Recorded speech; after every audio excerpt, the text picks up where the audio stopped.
Okay, I think we're ready. Alrighty. So we're just going to kind of quickly go through kind of talking about developing digital citizenship using OpenStreetMapping. And this is, we were supposed to have part two 2 weeks ago, but we had some issues with the Zoom link and things like that. So we just decided to blend part two and part three together today. So we're just going to quickly go over, if Stephen, if you don't mind turning the there we go. We're just gonna, if all of you have created an OpenStreetMapping account, and you probably have all gone through the walkthrough. So we're gonna do some mapping today. So we can skip over this. But if you're thinking about like who's using it, I'm a big advocate, especially as an educator, that in order for students to get the buy-in for the OpenStreetMapping, it's really important to talk about the why of mapping, why you're doing this, and who it's helping. So on the previous slide, you saw the list of different organizations that probably many of you are familiar with that are creating different projects that are looking for mappers to map in certain areas for different reasons. And I think that that's really, if you can explain to your students the why you're mapping and who it's helping, and what's the reason they're doing this, you're going to get more buy-in, and they're going to actually, uh, we don't see this as them just doing 1 or 2 days in mapping in your classroom. Maybe you cultivate the student gets excited about being part of OpenStreetMapping community, and will continue to do this throughout high school and hopefully into college if they decide to go into school and into college. And they don't necessarily have to be into geography either. So we're just trying to get mappers to get direct experience in space, place, and location. Try to give them some contextual engagement with geography, and platform encourages social construction of geography. And this is when we're talking about project-based learning. This is it. And it doesn't require a lot of resources. It's free. And it's, I think it's one of those things that you don't have to download any software. And all you need really is a computer. And like Steven says, it is nice to have a mouse. You don't necessarily have to have one, but your students can access it wherever they have internet and a computer. And then it helps them kind of learn about their digital citizenship, like being, about their digital footprint. So what is the value of this labor, of this data, making sure that they're kind of familiar with that? How does it contribute to social benefits? And collaborative environments work faster. So I think that that's kind of all those kinds of things. So today, we're going to be mapping in Santa Rosa, California. Many of you are aware of the fires that have been going on in California. And this is the activity that we're going to be mapping today, which is just buildings. I always say with teachers, try to start with the basics, and I always say start with buildings. Students can do pretty interesting drawings of buildings using OpenStreetMapping. So you want to kind of get used to some of the things that kind of, how to draw a basic, I don't know what Steven calls it, but I call it a basic box, and trying to square it off and things like that. So today, we're going to be mapping in Santa Rosa. So if I think if you go to the next slide, so everybody should have an account that's in this group, and everybody has gone through the ID editor walkthrough. But if there's ever a student or yourself need to go and get refresh yourself because you haven't done it in a while, you can always do that ID editor walkthrough at any time.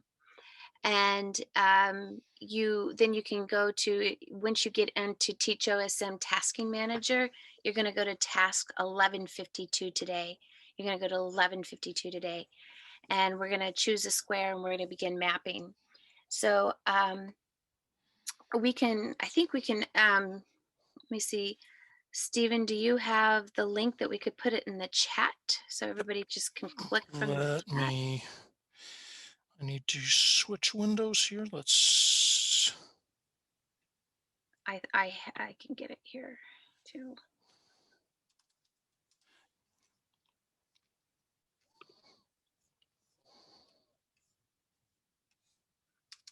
I think if you go further on, it's already linked to it, but you can just, yep, I've got it right here. thank you. Sure.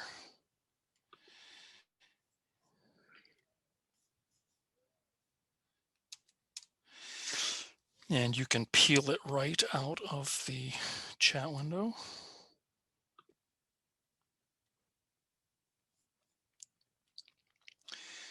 And this is where I'm just going to say, if you're working with students, and this is kind of where you want to teach them how to split a screen. So if you can get once you get your mapping up, your square up, which we'll get through, you'll have your screen on the right and try to have Steven's screen on the left. That's a really important basic little tool that you want to teach your students how to do. Many of you think, oh, my students already know how to do it. Some will, some won't, but it's a little tool you want to show them, because this is where OpenStreetMapping really works in a remote setting. Because when I was teaching it when I teach it in person, and I know Stephen does too, but when I was teaching it to my high school students in person, I was projecting my screen, which is what Stephen's screen is seeing.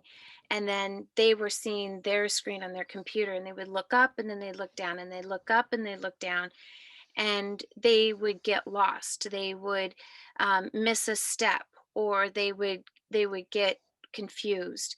But when I moved it to remote learning and started teaching them how to split their screen, that is when it became a game changer, and students really started taking off with that.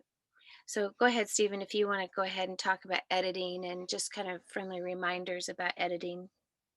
Sure. Let's see. I'm looking for, okay. So we have a couple tools with that we rely on in the OpenStreetMapping environment, and one of them is the ID editor, which contains all of the, let's go back a step here, all of this stuff here. What you're seeing here is screenshots from the ID editor, and these little red boxes are individual buildings that mappers have added. And so we'll be using that for all of the basic mapping operations. We have another tool called the Tasking Manager, which kind of surrounds this and is a kind of a wrapper for the for the editor. What the Tasking Manager does is it kind of separates us all into little individual, it separates us by geography so that we're not adding the same buildings, so that we're not digitizing on top of one another. And it also is a good way where we can add tasks. I mean, we can add comments and notes and things like that that are relevant to mapping. If you look on this little GIF image that's going here, you can see in kind of the top left-hand corner, there's a change set comment up there. So part of the process here is we're going to open up the tasking manager. We're going to select a square. We're going to digitize the buildings within that square by tracing them using the little area thing. And then when we go to save, we're going to add a little comment in there. It's going to have this change set comment, and it's going to be, I added some buildings in Santa Rosa, California for the fires. And it'll have some change set comments, and some hashtags in it, which are useful for us to be able to track with it. And we'll demonstrate a little bit of how those change set comments and how the hashtags embedded in there. You can see in the example here in this GIF, it's like hashtag mapping Ecuador.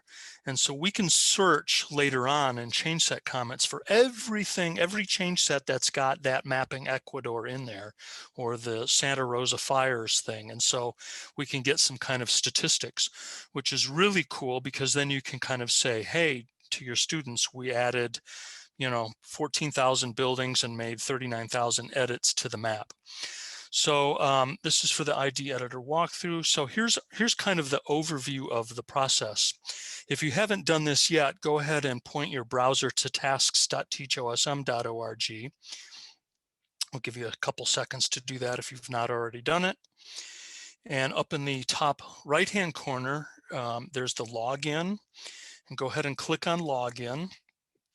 And it will redirect you to a grant. We have to grant access to OpenStreetMap. And then it will return you to this tasking manager. Is everybody with me? Yep, okay. So if you're on the TeachOSM Tasking Manager and you've logged in, you can go to the contribute page. Everything pretty much starts with the contribute page.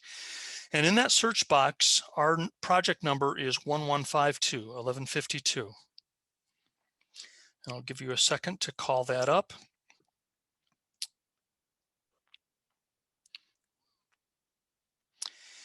And the top half of the instructions give you some information about the what and the why. Why are we mapping this? Who cares? So what? So the top of it tells you what the critical issues are. Now, if you're a teacher, this is a great place for you to embed background information about why your students should be mapping in here. What are the salient issues that you're trying to address through mapping? You're trying to address landslides in Caribbean islands, or we're trying to find all residencies in Mozambique so we can distribute malaria mosquito nets.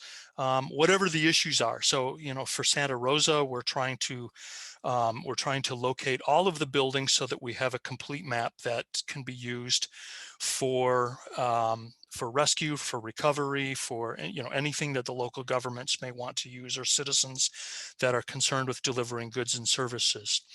So here's an overview of the process that we're going to use today. Once you select a task square, you'll have an ugly magenta square, and that's your task boundary that you're going to work within. So we're going to find things I like to start in the top left of the square and pan across. That's my little rule. So we're going to find things, then we're going to trace things. We're going to trace the buildings in there. Then we're going to square the buildings and make them nice and tidy so that they're not all wonky. And then tag it. Once we draw a square, OpenStreetMap doesn't know what it is, right? It's just a piece of geometry. It's just a box out there until we go to that left-hand pane and we tag it as a building. Now, we don't know what those buildings are, whether they're schools, whether they're libraries, churches, or whatever, because we're just digitizing from aerial imagery. So we're just tagging it as a building. Remember, don't attribute more to what you map than what you absolutely know. And since all we have is a rooftop, we're just going to go from a rooftop. Please zoom right into the building. And I have a lot of students that do what's on the right-hand side of the pane there, is they say there's a group of buildings and they draw a loop around it and say, well, they call it a building. The goal here is to faithfully represent what's on the ground. So make sure that your tracing looks like what's on the left-hand pane here rather than the right-hand pane. Trace it exactly as you see it. Oftentimes when we're looking at aerial imagery, we're looking at it at a slightly oblique angle, which does interesting things to roof gables. It makes it look like it's a 5-sided or 6-sided building, when in fact it's a square building. When you go to save, and I'll remind you of this as we're going through this, but the little save button will turn progressively yellow, and then it will get orange and bright red if you've got a lot of unsaved edits, just to make sure that everything goes into the database. After you've digitized, say, 10 buildings or so, go ahead and click the save button and then add a little commit message for your edits. And in this case, it's I traced buildings. You want to leave the hashtags that are there. And then leave the hashtags that are there, but then just add a little statement, digitize some buildings. It can be brief. It doesn't have to be a complete sentence. It doesn't have to be literature. It can just be some short descriptive blurb for that.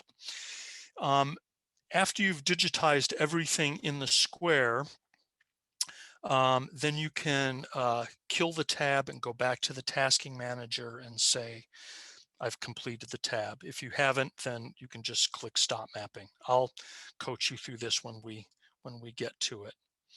So let me switch back to,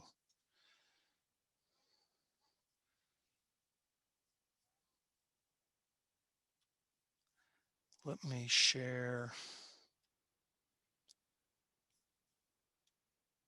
this one here. Do I have it right? Is that right? Can you Yes. see it? Yes. Super. Okay. Let me embiggen it a little bit here. Okay, so we are in the Teach OSM Tasking Manager, and you can see it in the taskbar up at the top here.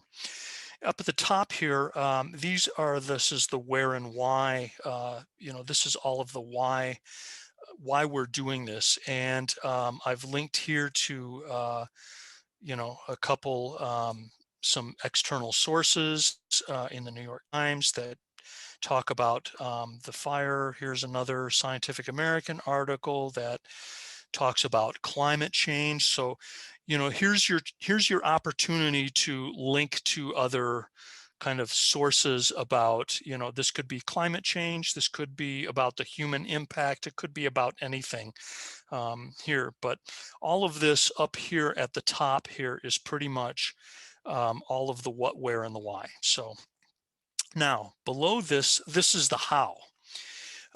What to map, buildings. And here's the pre-populated change set comment.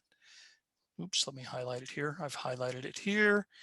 And you want to keep that, and we'll go through here.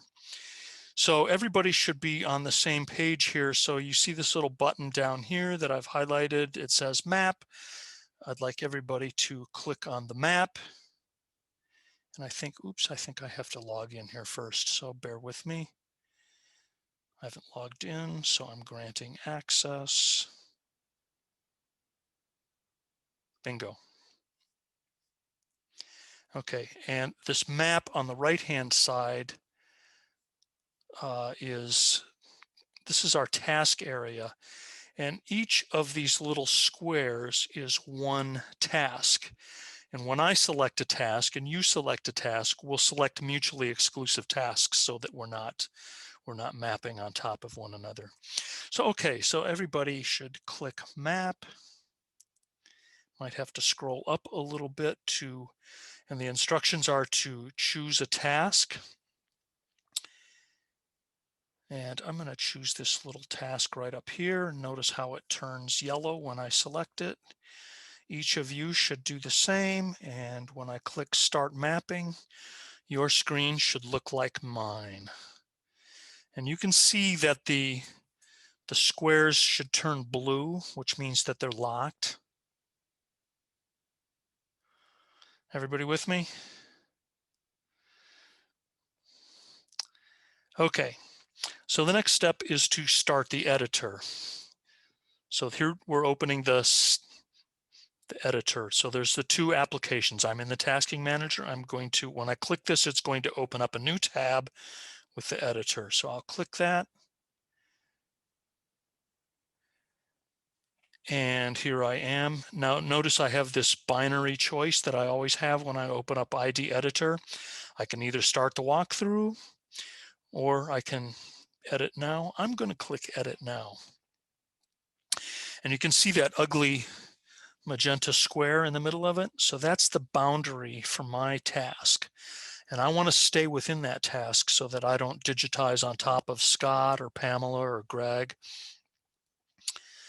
And I always like to start in the top left, and I'm going to zoom in. The easy way to zoom in is to put your cursor where you want it to zoom to and double tap on it.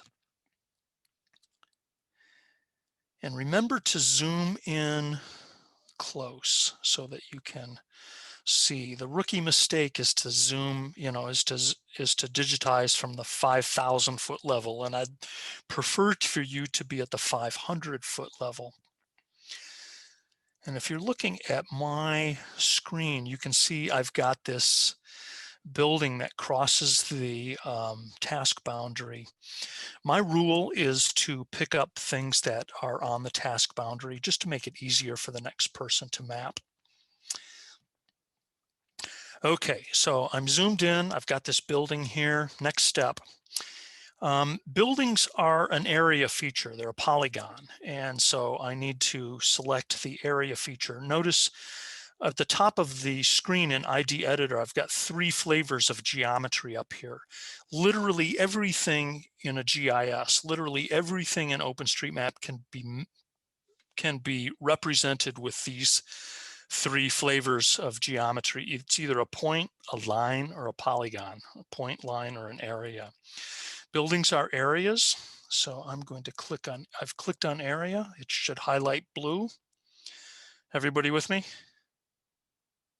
Yep. Okay. So starting, you can see the crosshairs in my cursor, and I've added the first point, and now it's stretching. It's basically stretching a rubber band here.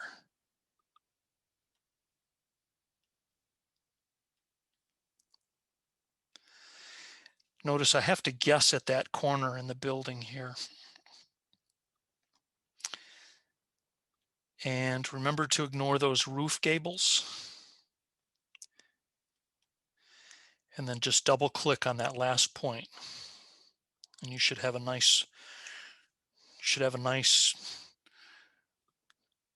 red building. Now I've got a piece of geometry, but remember, OpenStreetMap doesn't know what this is yet. So I'm going to go over here to the left-hand pane, and you can see I've got a variety of different area features in there: land use, building, water, natural, parks, hospitals, blah, blah, blah. Let's just click building features, and a drop-down list comes out. I've got a bunch of things I can select from here, but I know this is a house, but because I don't want to infer too much here, I'm just going to click building. How's everybody doing? Has everybody digitized one building? Scott, how you doing? Yeah, I'm right there. I hit building and now it's like blinking red. Perfect. Okay, I'm not going to do this because my building's not exactly square, but what I encourage you to do after you've indicated it's a building, tap the Q key, and the Q key will make your building nice and square. It'll orthogonalize all of the right angles in there. So go ahead and tap the Q key. Pamela, how you doing? Super. Okay. All right. So let's pretend just for a second now I've added 50 buildings here, and I'm ready to save them all. So let's go to the top right-hand corner, and you see the save button up there. It should have a 1 in it for that one building that you've digitized. Let's go ahead and tap the save key, and it's brought up. You can see the change set comment in there. It's highlighted. Let's keep all of that stuff in there. So I'm just going to kind of right arrow over and hit a space, and now I'm going to say added a building. Okay, go ahead and do that. Now, since you're all new mappers, there's a little box down there that says, I would like someone to review my edits. Please tick that box. And you should get a little feedback from somebody who can say, hey, good job. You're doing well. So after you tick that box, go ahead and click the upload building.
Need a little more time, or are you doing okay?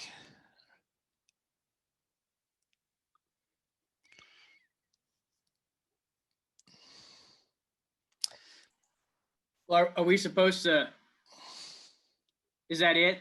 You just hit upload and then just That's keep it. doing it? Exactly. So what I wanted to do is take you through the entire cycle of finding something, adding it, tagging it, and saving it with a change set comment. Now we can move on. So we can move on with all of the other buildings. I've still got buildings out there. So I'm just going to keep digitizing in my task square.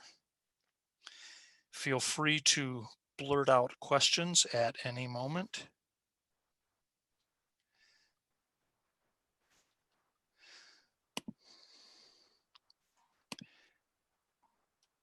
So I'm working on my second building, Uh-huh. but the list on the left disappeared in terms of telling me that, like, the type of building that it is. Or the type. It will disappear. And like if you look at my screen, I've just adding a building. So the list has disappeared. I guess I can go back to edit features, and I can select building features, and I have the complete list again. But since I've used building once, ID remembers that I've used it. So I just tag it as a building again.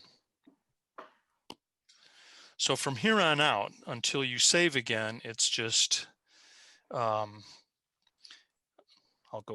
walk through it one more time. I'll digitize this house right here.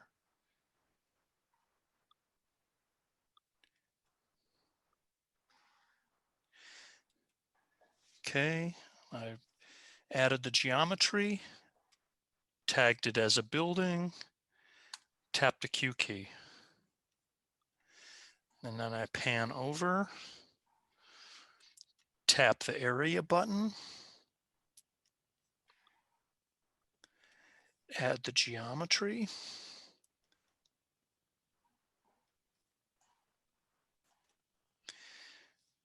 tag it as a building, tap the Q key, pan down to the next building. So it's just lather, rinse, and repeat.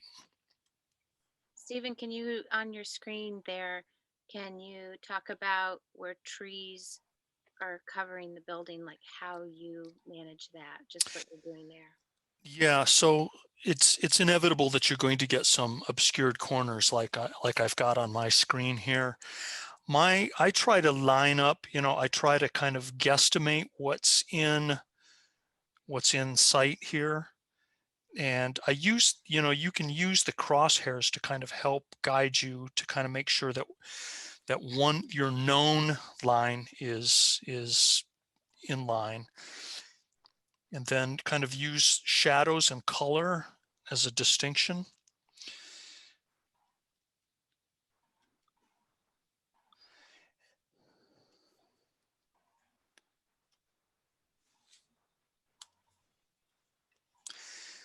It also helps to digitize the long end of buildings first. If you start on the short end, it's when you go to square it up, sometimes it will kind of displace the building a bit.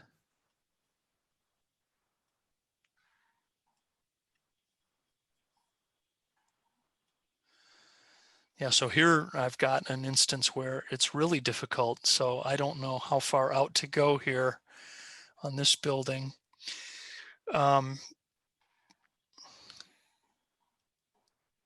So I do have to do a little bit of guesswork here. But do remember, this information won't be used by surveyors or by, I mean, the level of precision that we're getting to here is kind of like good enough. We're really striving for kind of relative positional accuracy and referential integrity here. So we don't, I mean, we strive to be as good as we can, but perfection is just not possible here. I've got this shed in this person's backyard here, and I've zoomed way in on it. Now the image will degrade a little bit, but still, you can still see good enough to digitize the outline of it here. I'm going to omit that little portico or whatever it is.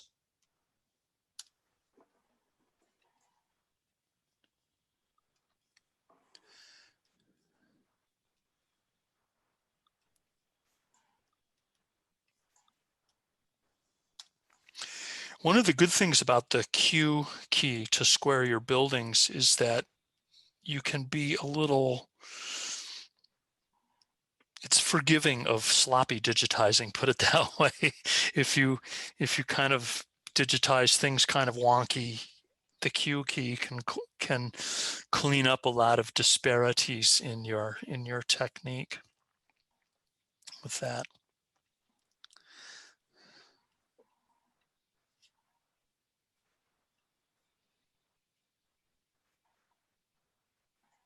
I'm seeing a lot of zigzag homes. Yeah, I am too. They're like townhomes or something.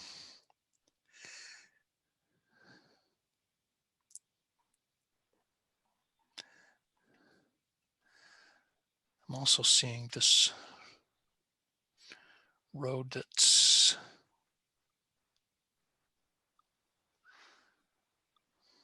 a road to nowhere, it looks like.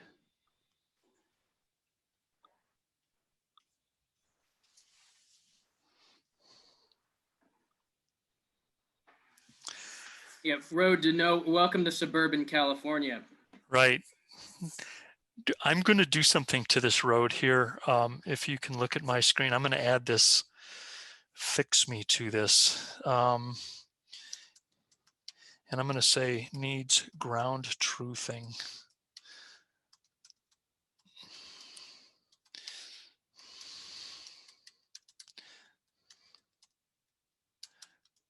And I'm just going to add a little note to it. It's also outside of my task square, but I happen to see it.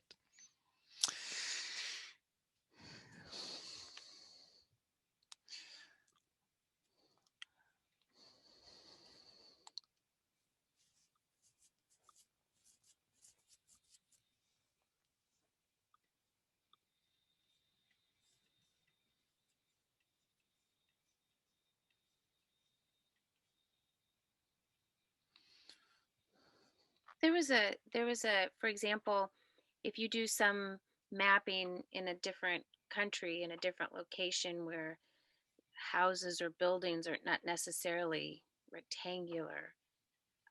We did a mapping project for COVID this summer during one of our mappy hours.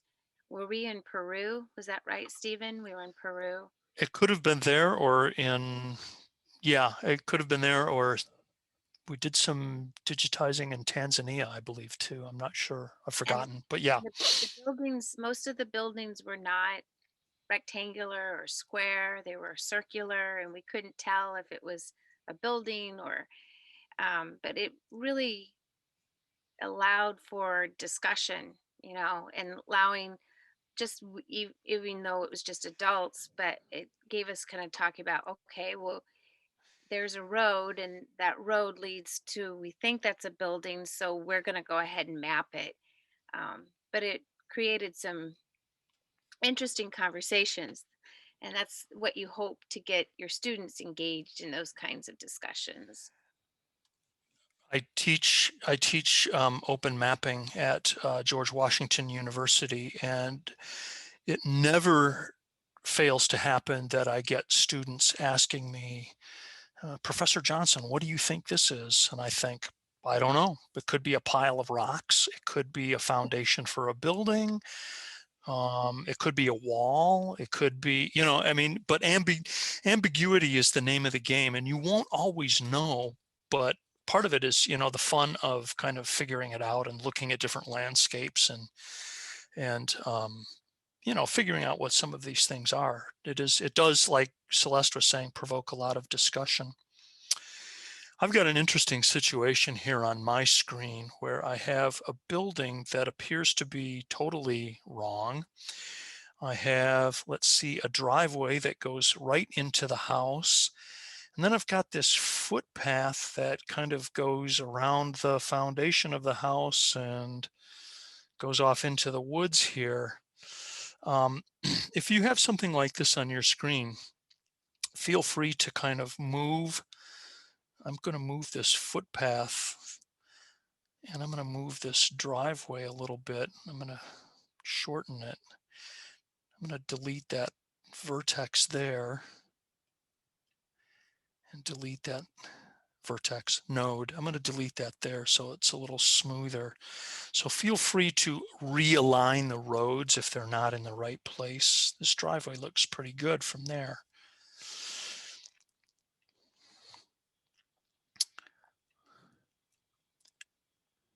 Here's another trick you can do.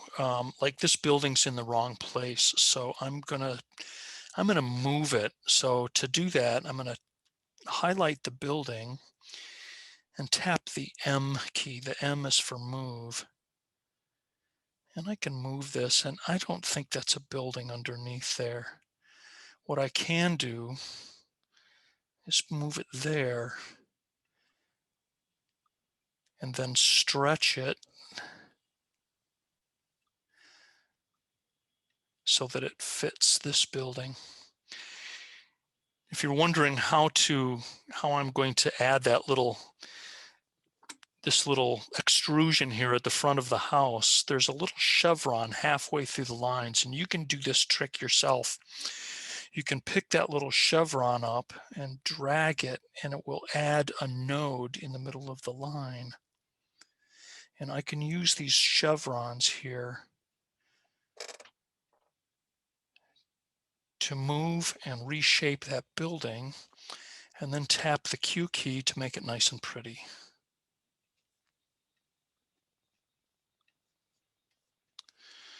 Okay, I've got 12 unsaved changes, so I'm going to go ahead and click Save. And I'll just put added buildings. How's everyone doing? Kind of got the knack of it? Are we in a rhythm? Are we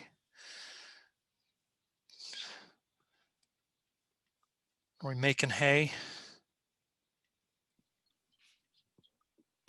It's working fine. I've done this before with my students in terms of having students do a humanitarian mapping project Right.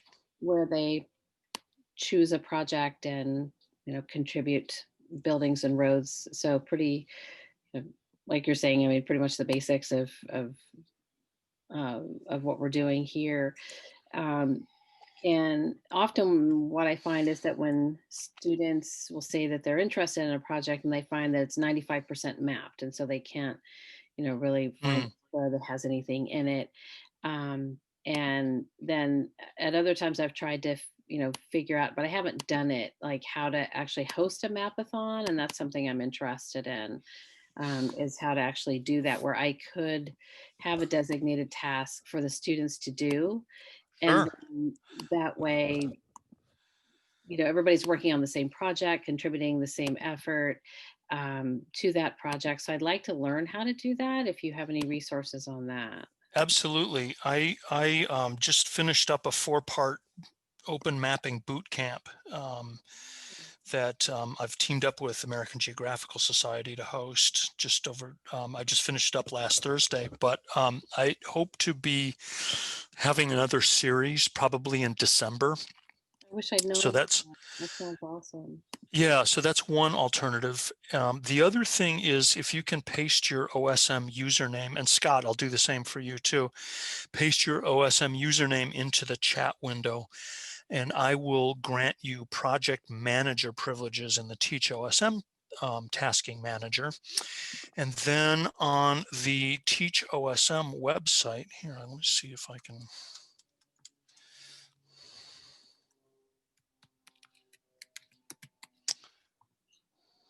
Oops, let me move some stuff around here.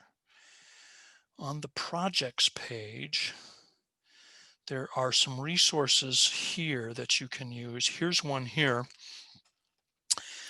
creating compelling mapping projects. And this walks you through how to create your own. So if I give you project manager privileges, you can take this PDF and it will walk you through the process of creating your own project.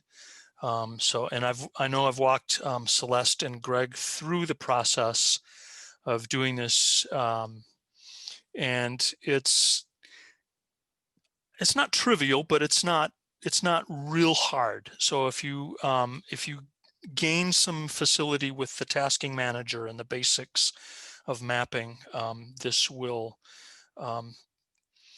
be doable for you. So let's see. And so where would I find that resource, Stephen? In the chat window, I just pasted it in the chat window, but there's a lot of stuff on the Teach OSM and our teachosm.org. And did you say you're going to be teaching that again? Yes. Okay. And do you know when? December. I haven't scheduled dates yet, but happy to. I have your email address, so I can. Stephen, we probably, as people are mapping, you could go back to the PowerPoint and I can show everyone some of the things that.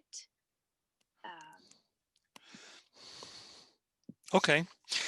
Let me do this one frivolous thing first and add this swimming pool.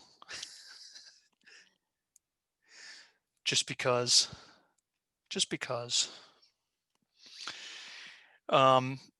If you don't know what features are, you can just type it into the search bar. So let's type swim and swimming pool pops up. And I'm going to press the Q key because it's a nice rectangular thing. So I've just added a swimming pool. So let me save. Let me save my frivolous edit for the day.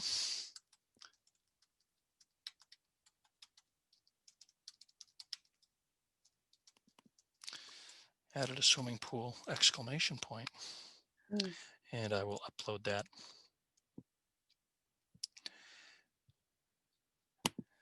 All right, so where am I?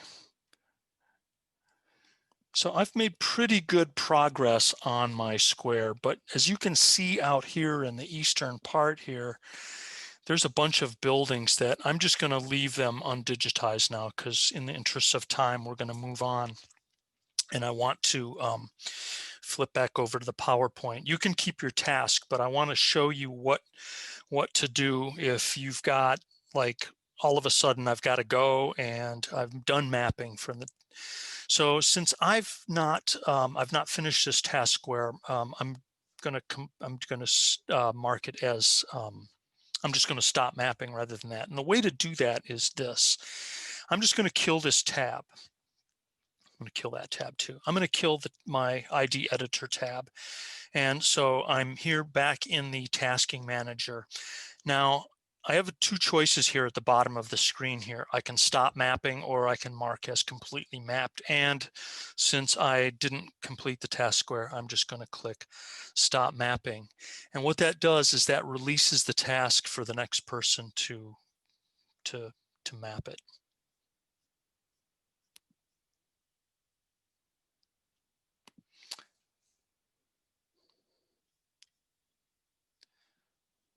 And if you do any mapping in HOT, which is humanitarian mapping, that looks a little different when you stop. You might want to explain that, Stephen. It does. We're working here with Tasking Manager version 3, but the HOT Tasking Manager is Tasking Manager 4. The good thing about that is Tasking Manager 4, you go to the Tasking Manager, you select your task, and there's not this 2-tab nonsense. It's all in one tab. So there's not any kind of flipping back and forth or having to manage tabs. It's all kind of seamless in one tab. The it will give you the choice to stop mapping, or it will give you the choice to mark it as completely mapped. Either way with that, but it does look a little bit different. If you've been mapping for a while, and and it will be apparent what to do. If you are familiar with the basic blocking and tackling of open mapping, it will be apparent what you need to do with that. Okay, so I think I need to reshare. Let me share the correct screen here.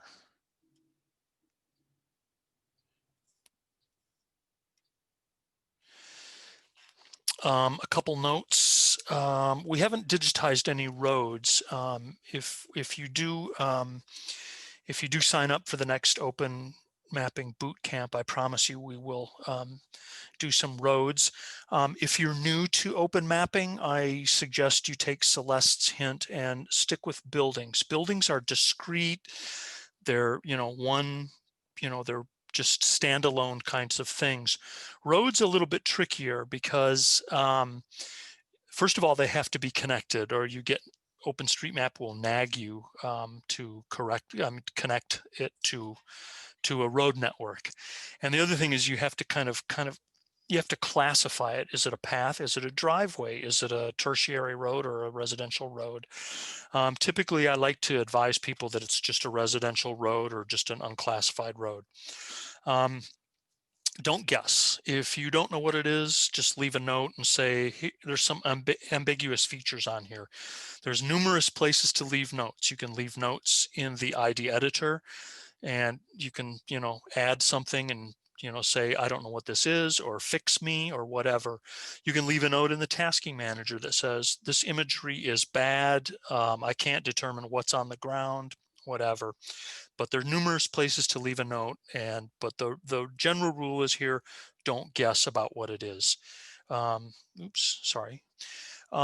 External resources. The wiki, the OpenStreetMap wiki is the place for, the good thing about the wiki is everything is there. The downside of the wiki is that everything is there and you have to wade through this Byzantine thing. There is one useful thing that I like to show new mappers, and that's the map features page. Can I copy this? Let me see if I don't think I can. Maybe Celeste, you can copy and paste that into the chat window so that people, so that the bottom one.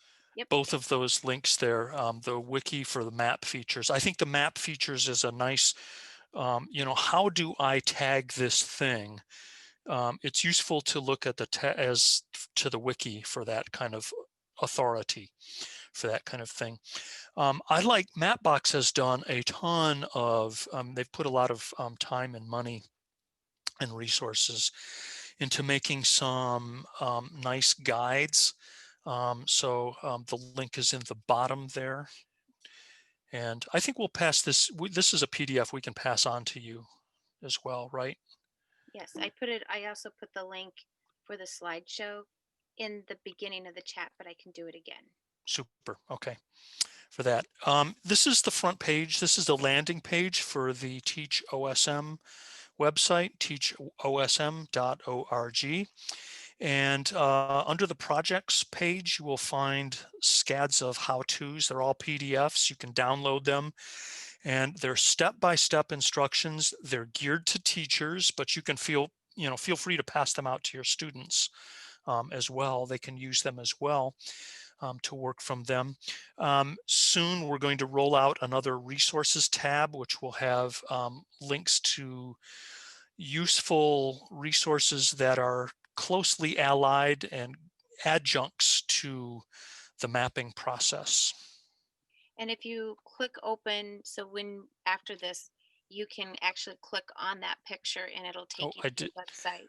I just did that and it took me right to that. Website. So let me see if I can. Oops, I lost my tab. So, Stephen, I'm looking at the creating compelling mapping projects, which is, I think, what I was looking for, which is wanting to create a mapathon or some kind of project that all of my students can work on at the same time. Yes. And so I'm downloading that. But do you have information in there about how to connect with, or ideas about how to connect with, as what you're showing on your screen, that, meaningful work, so that, is it just reaching out to the Red Cross? Is it trying to find a Red Cross project and then saying, hey, my class will do that? Or how do you get connected with those kinds of mapping projects, where I feel like there's going to be such strong student buy-in if we did something like what you're showing on the screen? Sure. Let me bear with me just for a second, and Sure. I will show. Oops, I didn't mean to do that, but I did. Reuters graphics. Okay. Let me.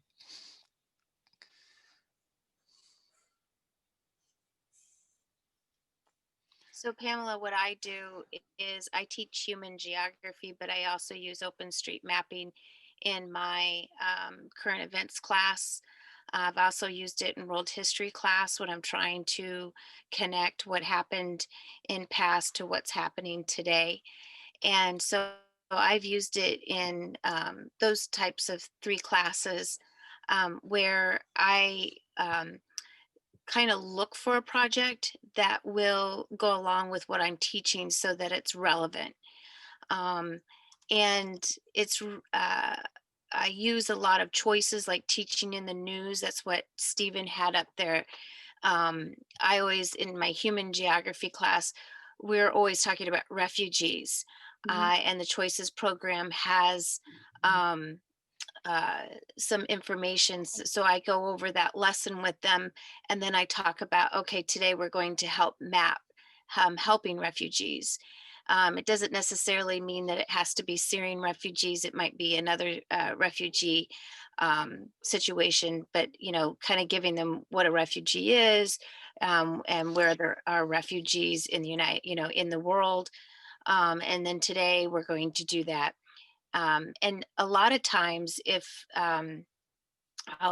when he goes back to the PowerPoint, a lot of times in HOT, they will have a lot of additional articles that you can find. So, for example, there was one that will lead you to it. Not all the time, but that will lead you to give you information about that project. Um, so So it's can I just interrupt real quick? Because I teach a class that's very similar to human geography, and I also teach about refugees and Syria. I do a case study on Syria. But then how do you do you just, like, if there isn't something in the hot tasking manager about Syria or about Ah, refugees, how do you, what I'm wondering is, like, how do you actually how do you get them so that they're able to do that if there isn't something already preloaded in the hot tasking manager? I How- think I can answer that. Yeah, I think I can answer that. First, this is the hot tasking manager first, and your login credentials work here as well as they do on the Teach OSM. So one quick way to do this is to click on the Explore Projects, and let's see if there's projects in Syria. And so here we've got several tasks in Syria that are here. Let me clear the filters. Let's look for refugee. So here's several projects that are connected with refugees. Now, be careful with this little legend down here. These are for, and also you can you can filter by beginning mappers. You can sort by urgent, new, and old, and beginners, things like that. But here's some refugee tasks here. Look for things that are have kind of an empty taskbar in them. And here's one where we're refugees in Northeast Nigeria,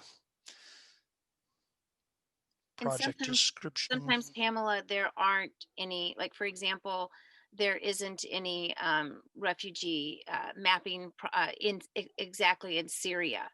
Right. So, so sometimes I have to pick a project um, that is in a different location that is experiencing refugees. But I find that a very teachable moment because they might have done a case study on Syria, but then we can talk about where else it's happening, and how is that similar to what they learned about in Syria. What is it, is are they facing some of the same issues?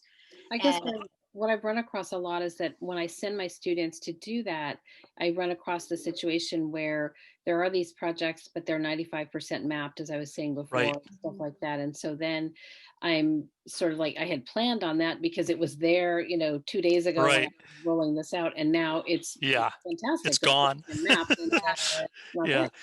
Here's I flip back over to the Teach OSM tasking manager, but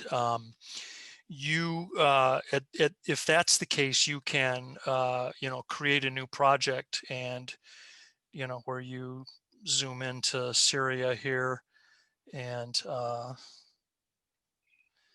don't read Arabic.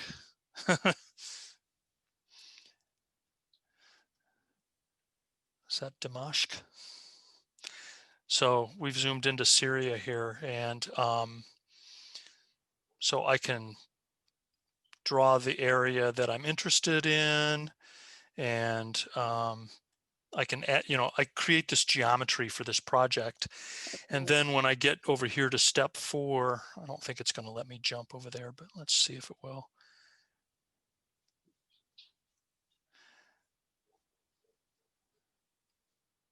What I want to do is get to the next.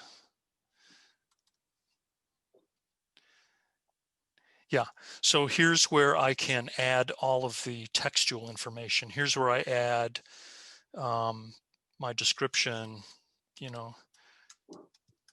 Okay.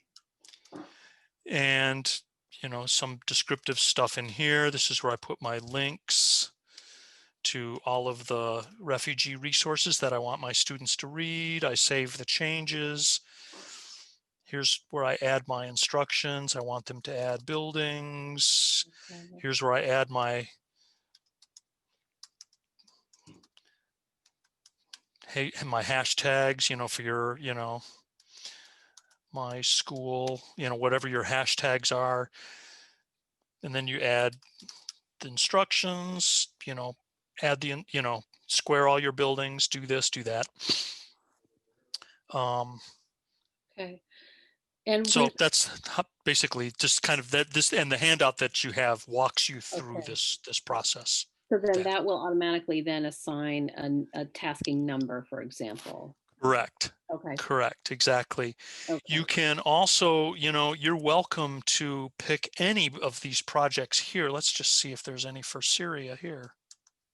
And I apologize to Greg and Scott if this is boring for you. Yeah. So here's, some couple projects in Syria here, both beginner tasks here. Not very well documented. Refugee. Here's a couple refugee specific projects here. Okay. Yep. So they're already existing. And look, here's one here, 0% mapped. Middle East, North Africa. Yep. I don't know where this is. That might very well be, I don't know. I don't read Arabic. No, that's helpful. Thank you. And so, yeah. So I'll follow the instructions for that to be able to maybe create a project if I'm not seeing one there that I think matches up with what we're doing. Yes. Yeah. You can either create, if you don't see what you like, you're just welcome. Welcome to create one. yeah, and I usually, when I am doing them, like for example, if you can go back to, there's the no there yes, go back, sorry, go back, that one.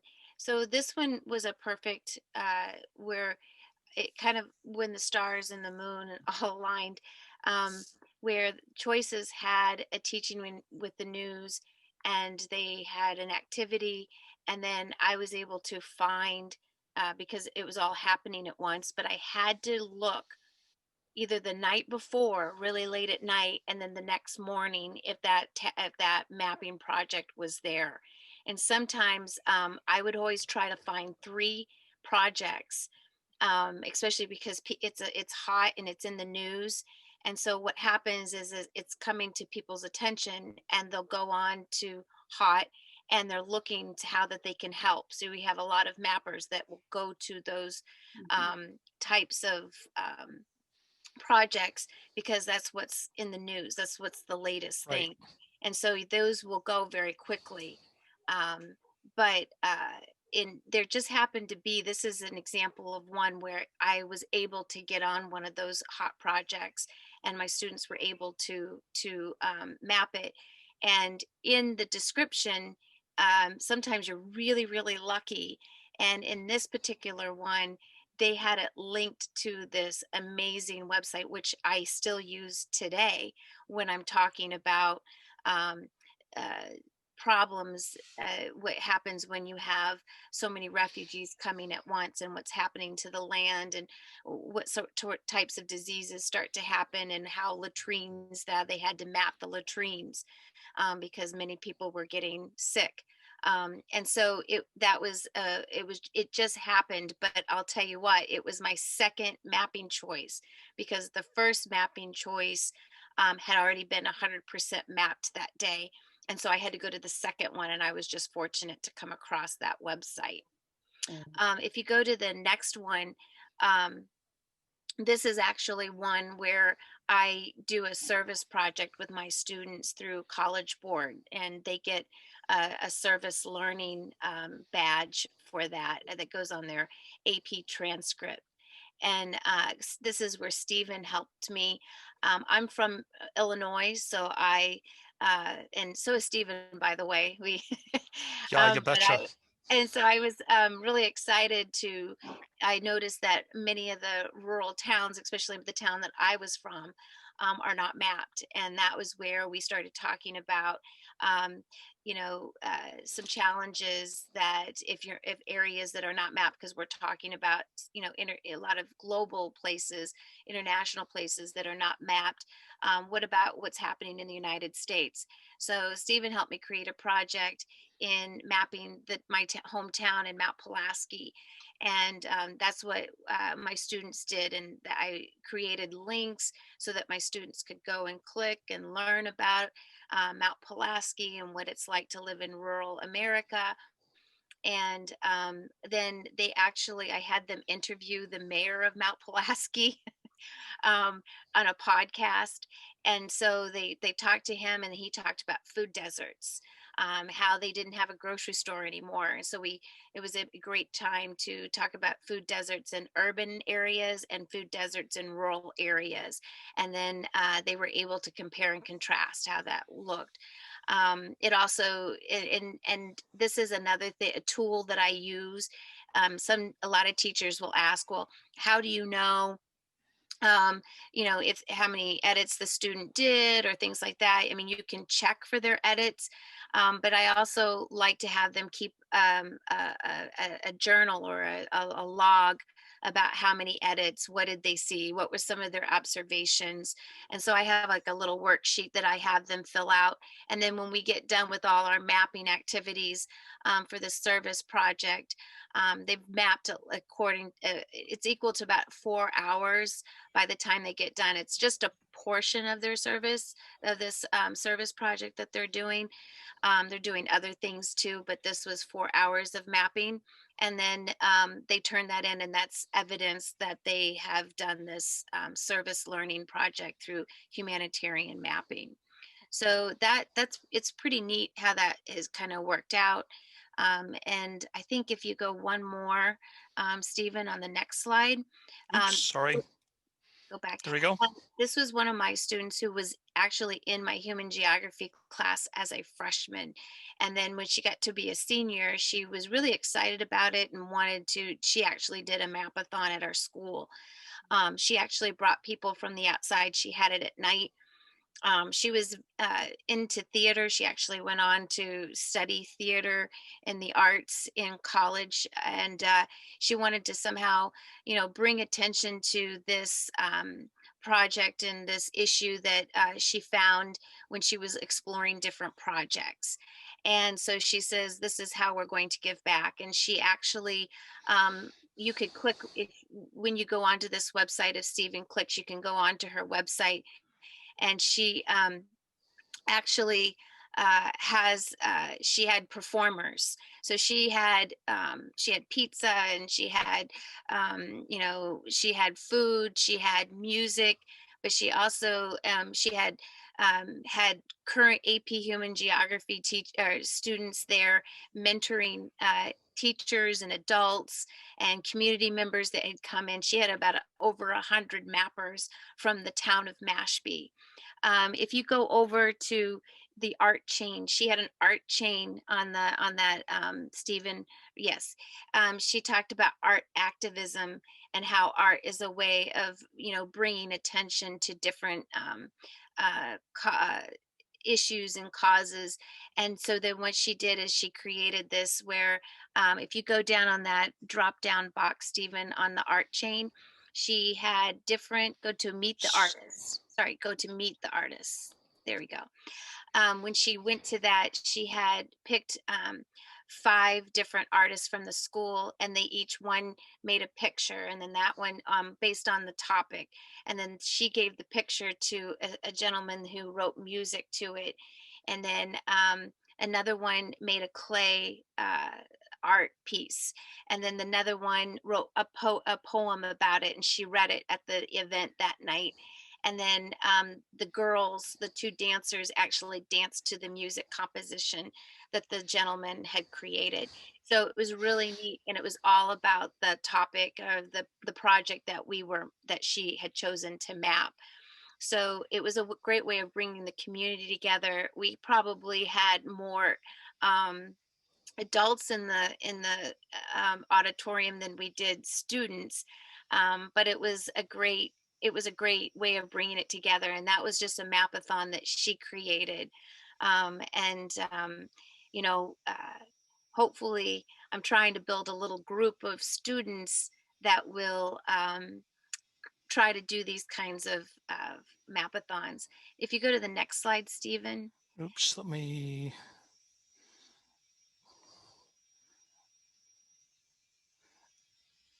Whenever I do this, I have to re-click present again in order Oh, do to. you? Okay. Yeah, let's see. No, it's fine. Let me The try this the again. the last one that I was just trying to show is I just really quickly, and that's what I wanted to show everyone today, was how easy it is to incorporate OpenStreetMapping, and how easy it is to make a lesson plan. Where this one was on open cities in Africa, and this is talking about the urbanization, the problems with rapid urbanization. And there's a great website. It's called through It's what is it World called? Bank, isn't it? The World Bank, yeah. Is or the Secondary Mhm. cities. Yep. Yeah, and they have a lot of different, like I have a story map about growth of urban. So it goes hand in hand. I didn't pull that from the task, but I pulled it because I knew that there was a website that talked about it. So that was something that I would talk to my students about in talking about urbanization. And then there's a short little video, and then that would naturally go into, so today we're going to go in and we're going to map in this city that's having rapid urbanization, and they're concerned about flooding issues. And so then that kind of puts the mapping into context and give the why. So it's that was something I was able to do very quickly. But like you said, Pamela, you have to be sort of careful. And this was in the Teach OSM. So usually those projects don't go as quickly. They're not mapped as quickly as in the hot one. Mhm. But and so that was like, oh, that's a great teachable moment. So that's the downfall of using hot sometimes, is that sometimes when you're really talking about something that's current, those projects tend to get more attention, and they get mapped a lot faster. So you could be picking a project and they'll be gone by the time it's class time. And that's happened to me a couple of times. That's Okay. happened. Yeah. This is really helpful. You've given me some good ideas about Yeah. how I can sort of rethink the way that I present these projects. And I really appreciate that. I have to go, unfortunately, but will I be able to have access to the recording so I can come back to some of these tips and tricks here, or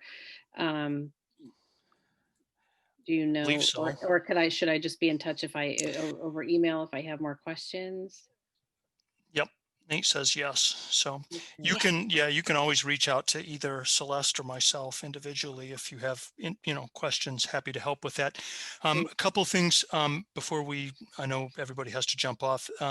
Mapping begets more mapping. So like I said at the beginning, it takes a little while to kind of get familiar with the platform, and it's a lot of loosely connected parts, and putting it all together I think can be daunting for new mappers sometimes, but stick with it and keep with it. Map your hometown, or like if you're from, like Celeste is from a small town, look at your town and see what needs to be mapped if you want to just continue mapping. We are hosting next week, Put Connect 2020 next weekend. We're having This weekend, Stephen. It's this weekend. Yes, this Saturday. it's Halloween. That's what I meant. Yes, it's Saturday, Halloween. We're hosting Teach OSM. It's just an all hands from 2:30 to 4 on Saturday afternoon. You're welcome to participate. I would encourage you to join us. You can learn a little bit more about OSM US. You can learn a little bit about Teach OSM, what we do, and where you might plug in as teachers. Will you share that information about how, or maybe just Celeste has my email, Yes. and I think I put it in the chat too.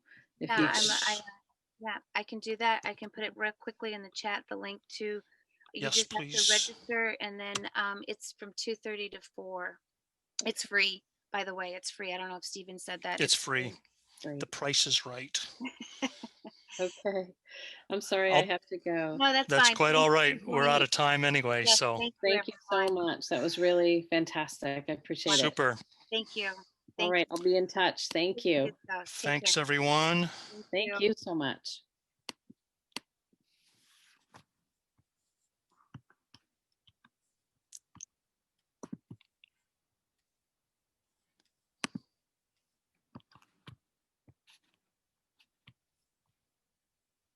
All right, thank you, Nate. Is there a link that you have to the recordings, or are they somewhere on a website? Oh, you're muted. Sorry. They're all being uploaded to a Google Drive folder that Gorman has access to. Okay. So I think, I'm not sure whether that's being shared out on the Mass Council of Social Studies website. All right. Or how he's, making that accessible to others, but I'll follow up with him. Okay. Wonderful. This is great. I just wanted to say thank you again. I mean, I know I'm just a listener here, but You can always do it. You can always Yeah. do your classroom. I'll You've help got- you. Yeah. We're right next door. I know. And I just wanted to say I really appreciate everything that you've shared and the work that you're both doing. Super. Thanks. Thank you. Thanks for having Thanks us. for having us. All right. Take care. All righty. Bye. Bye, folks.